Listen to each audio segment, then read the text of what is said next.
All right, in this next section, 1-3, we're going to advance to solving equations that have variables on both sides. So let's look at, just review real quick this problem. So here, our whole objective is to isolate the variable, to find out what x is, to make it a true statement. So we need to find out, what can we substitute into there that makes it equal to 6. And again, we show the algebraic properties because sometimes we can do problems in our head. Most of the time on these equations, we cannot do this in our head. We can't think of a number that will make it a true statement. So what we're going to have to do is use the properties of equality. So here we subtract 3 from both sides. This is called the subtraction property of equality. And then you get 6 minus 3 is 3. And then this is 2 times x. So to get rid of that, to get rid of multiplication, you divide. So if you divide this side by 2, you have to divide this side by 2, and those cross out, and so x equals 3 halves. So 3 halves, if I substituted 3 halves in right there, multiply it by 2, and then add 3, it would equal 6. So this is the solution that will make it a true statement. So let's go over to this one. This problem right here, you have, notice you have the equal sign in the middle, and sometimes I suggest, if you watch my previous 2 videos, I suggest you draw a line. You don't have to, it's not required of any sort, but it helps you establish there is a left side and there is a right side of that equal sign. And again, just like I mentioned over here, there are 4 properties of algebra that you must show. Basically, all 4 of them boil down to what you do to one side of that wall, you have to do to the other side of that wall. And our objective is to isolate the variable. So we're going to try to get x all by itself. It does not have to be on the left side, by the way. You can get x on the right side. It does not make a difference. So if we want to gather all of our x's on the left side, this 4x is already on the left side.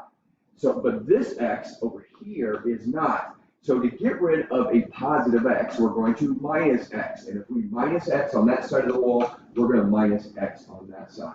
Well, the same thing, if I want to isolate the variable on the left side, that means I want the number over on the right side. So this number right here is already on the right side, so leave it alone. But this number right here needs to be taken over to the other side, but we need to get rid of it on the left side. So if we need to get rid of positive 8, we're going to minus 8 on this side, which means we're going to minus 8 on that side. So on the left side of the wall, let's simplify.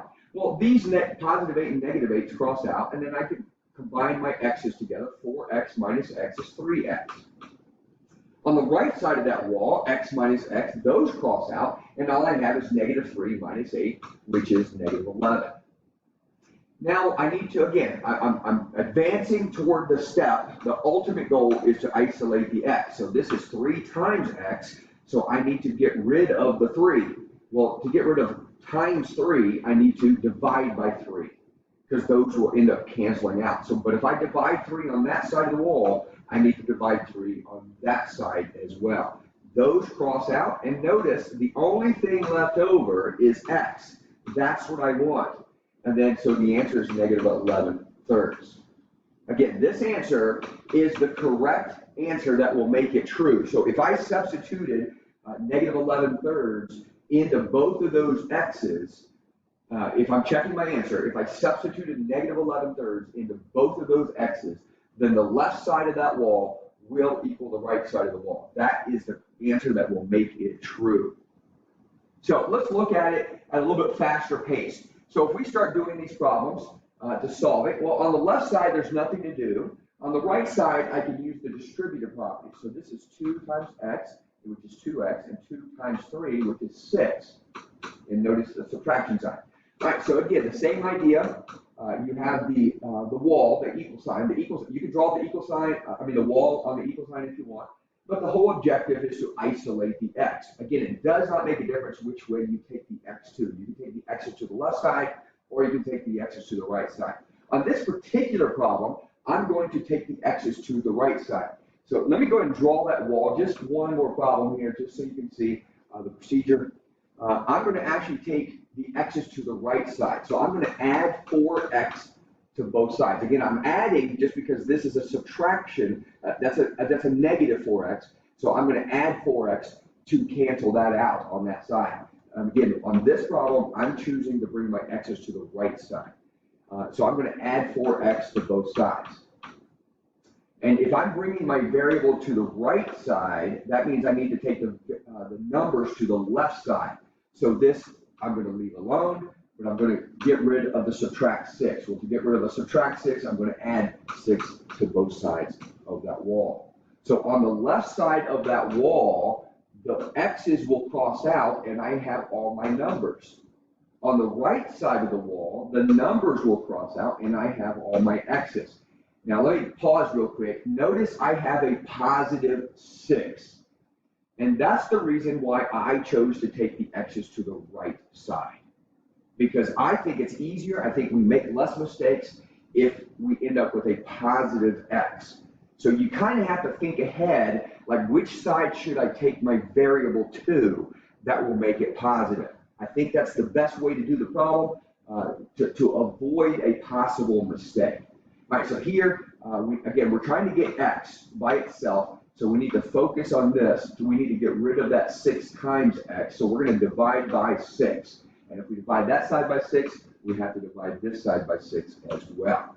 So the 6 is crossed out, and I notice the only thing left over is the x. And then on the left side, I'm just going to simplify that answer. And again, this is the answer that makes it a true statement. So if I substituted in -1/2 at those 2 spots, then the left side would equal the right side. All right, again, something a little bit bigger, we'll do it at a faster pace. So we're going to use the distributive property, -2x plus 8. On the right side, that was the right side. On the left side, I'm going to combine like terms together, -7x plus 9. On the right side, I'm going to combine my 8 and 9 together to be 17.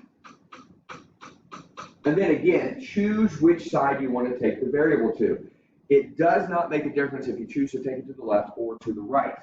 But I personally recommend, like I did on the last example, that you take it to the side that will make it positive. So on this particular problem, I'm going to, again, take it to the right side. I'm going to add 7x to both sides. And again, the reason is because this will make it a positive x. I think it makes it easier if we solve for a positive x. So that means I need to subtract 17 from both sides. And again, on the left side, the variables are gone, and then I have all my numbers. On the right side, the numbers are gone, and I have all my variables. So then I need to divide both sides by 5. And notice x is isolated. This answer is the answer. If I substituted it back in to the x's, then the left side would equal the right side. Now let's consider this problem right here, because we could just go through the motions and solve this, but I want you to actually consider it.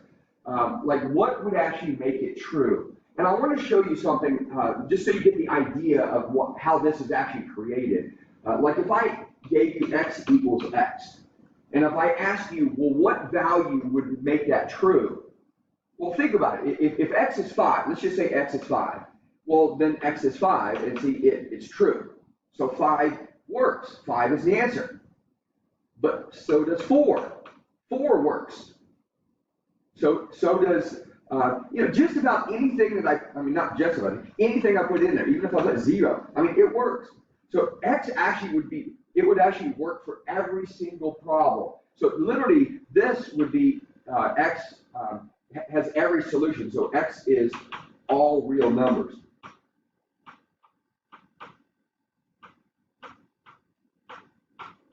So literally, every single number would work.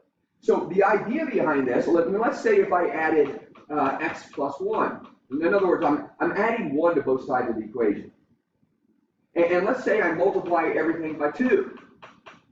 I multiply the left side by 2, and I multiply the right side by 2. The answer is still all real solutions. Well, let's say on the right side, I use the distributive property, but on the left side, I don't. It's still the same equation. So I'm going to give you some equations sometimes that the answer is all solutions. It works for every single thing. The left side literally equals the right side. Just like here, see, the left side equals the right side, and it will equal that. And so the answer is true for every single x that will work.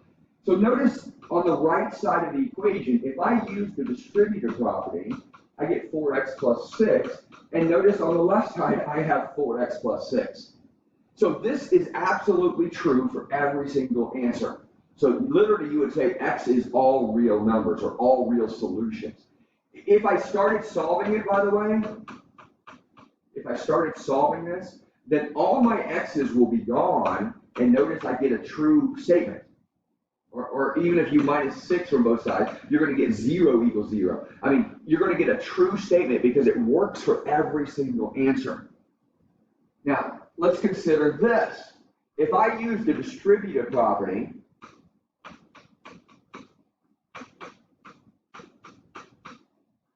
I get this statement. Notice the left side does not equal the right side. But as soon as I start solving it, notice there are no x's in the problem. You remember the objective? I need to find out what x is. What x will make it work? See, that's what you're always trying to find. What x will make it work? So here the x's cross out, just like they did the last problem. But notice what I'm left with. I have I have -5 and I have 8. -5 doesn't equal 8. It's not true. It doesn't work. There is no x on this problem. So you would literally say no solution. There is no answer that will actually make it work on this problem.